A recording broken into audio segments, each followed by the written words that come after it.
Bom dia, queridos alunos dos oitavos anos A, B, C e D da Escola Municipal Magalhães Barata. Nós estamos aqui dando início à nossa aula de hoje e eu gostaria de falar para vocês ainda um pouco sobre o movimento abolicionista antes de nós entrarmos na Lei Eusébio de Queiroz. Então, veja bem, 1860, 10 anos após a aprovação da Lei Eusébio de Queiroz, o Vale do Paraíba, as fazendas do Vale do Paraíba em São Paulo, começavam a sofrer com a escassez da mão de obra escrava. Isso devido à Lei Eusébio de Queiroz, que nós falaremos daqui a pouco. Mas essas fazendas ainda sustentavam a riqueza de seus proprietários, e nela se concentrava a maior parte da mão de obra escrava, fazendas produtoras de café, que nós já sabemos que São Paulo foi o maior produtor de café nesse período. Então veja bem, quem defendia a escravidão e quem criticava essa escravidão. Então veja bem, os fazendeiros das regiões de Minas Gerais, Rio de Janeiro e parte de São Paulo, logicamente, lhe defendiam a escravidão, porque, como nós sabemos, o Brasil era um país extremamente agrário e a riqueza estava exatamente na terra e nós estávamos aqui no ciclo econômico do café.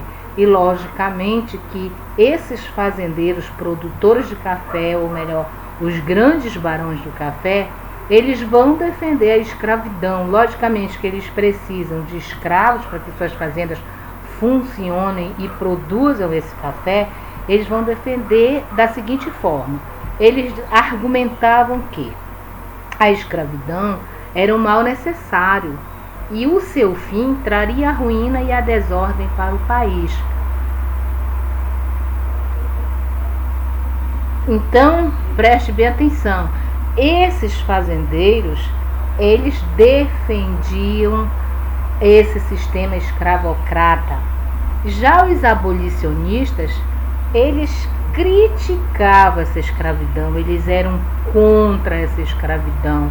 E nós temos aqui Joaquim Nabuco, que era jornalista e que escrevia nos jornais fazendo críticas a essa escravidão, aonde ele dizia que a escravidão no Brasil era a maior responsável pelo atraso econômico do país.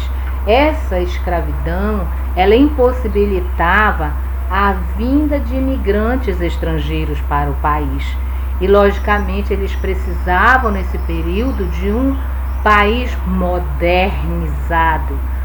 Gostariam de fazer um país moderno, com muitos avanços, e ele achava que a escravidão atrapalhava essa questão econômica do nosso país. Galerinha, nós vamos falar sobre a Lei Eusébio de Queiroz, ou Lei número 581. Vamos lá. Lei Eusébio de Queiroz de 1850. Então, vejam bem, a escravidão foi mão de obra de vários países do mundo. Então, a mão de obra escrava era a base da economia desses países. E de que forma é que traziam esses escravos?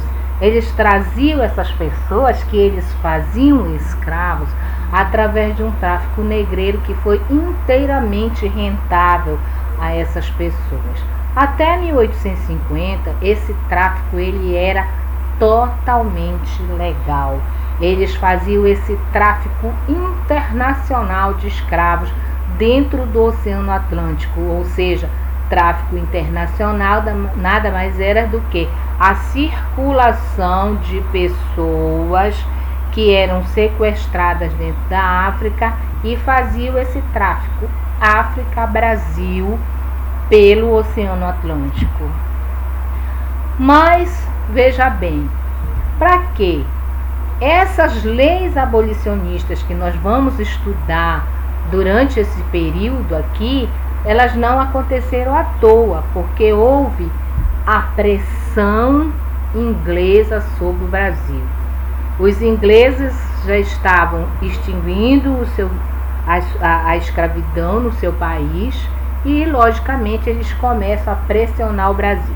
Principalmente que a Inglaterra foi o pioneiro na Revolução Industrial.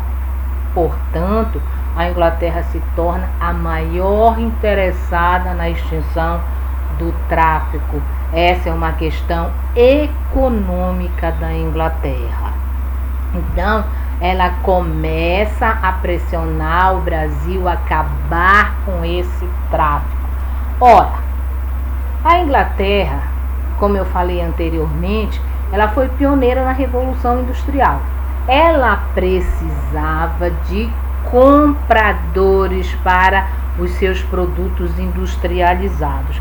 Então pensava assim: bom, a escravidão acaba e esse escravismo vai ser substituído, ou seja, essa mão de obra escrava vai ser substituída por trabalhadores assalariados e, nesse sentido, nós conseguiremos mais compradores para os nossos produtos industrializados.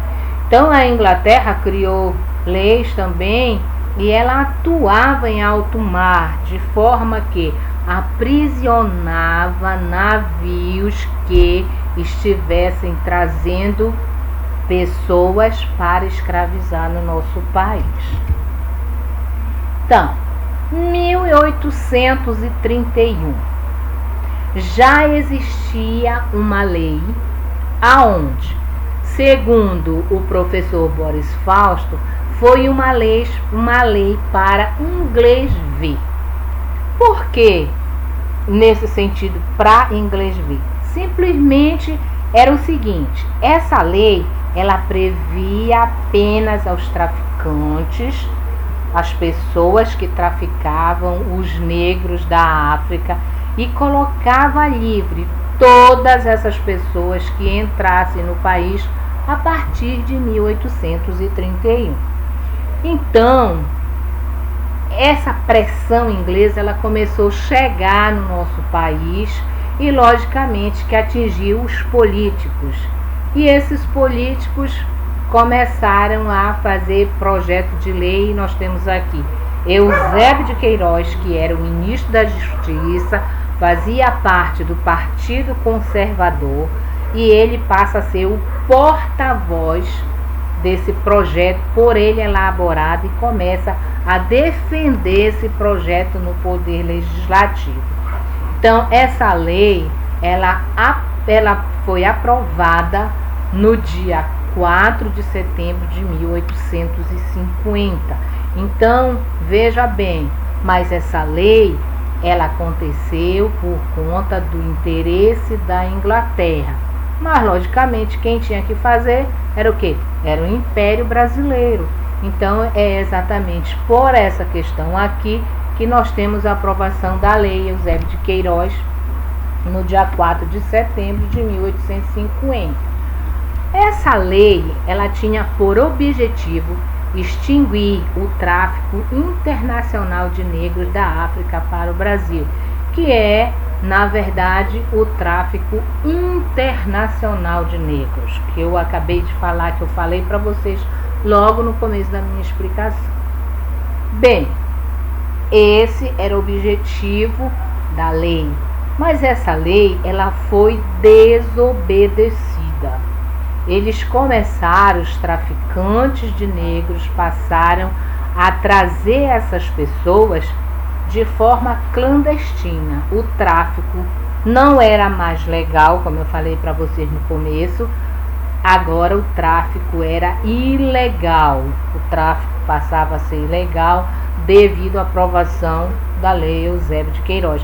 Mas eles passaram a trazer esses negros escondidos, clandestinamente, e deixava por várias áreas do litoral para assim eles passarem a negociar, a vender essas pessoas. Mas com isso se desenvolve nas províncias o tráfico interprovincial. é um tráfico que vem ser diferente do tráfico internacional. Se o tráfico internacional é aquele que acontece de um país, ou seja, da África para o Brasil, de um país para o outro, o tráfico interprovincial ele vai acontecer dentro do país, de forma que aquelas pessoas que estavam sendo escravizadas no Nordeste com a questão da produção do açúcar, o açúcar começa a entrar em decadência e essas pessoas eles passam do Nordeste para o Sudeste, aonde está agora o ciclo econômico é o café. As consequências da aprovação da Lei Eusébio de Queiroz. Nós temos aqui diminuição da mão de obra escrava. Claro, se nós não temos mais um tráfico legal, esse número de contingentes de negros que vinham para se trabalhar nas fazendas, para ser vendidos e trabalhar na fazenda, começa a ficar escasso. E, logicamente, nós temos essa diminuição de mão de obra. Circulação de escravos internamente, especialmente vindo do Nordeste, que foi a questão que eu falei antes para vocês, que era o tráfico interprovincial dos negros que vinham do Nordeste para o Sudeste. E uma das consequências também será o fim da escravidão 39 anos depois, pela insuficiência de mercado, ou seja, insuficiência de mão de obra, porque não tinha mais o tráfico já estava proibido e logicamente que essas pessoas escravizadas começam a diminuir. Galera, bons estudos, aguardem nossa próxima aula. Um grande abraço e fiquem com Deus.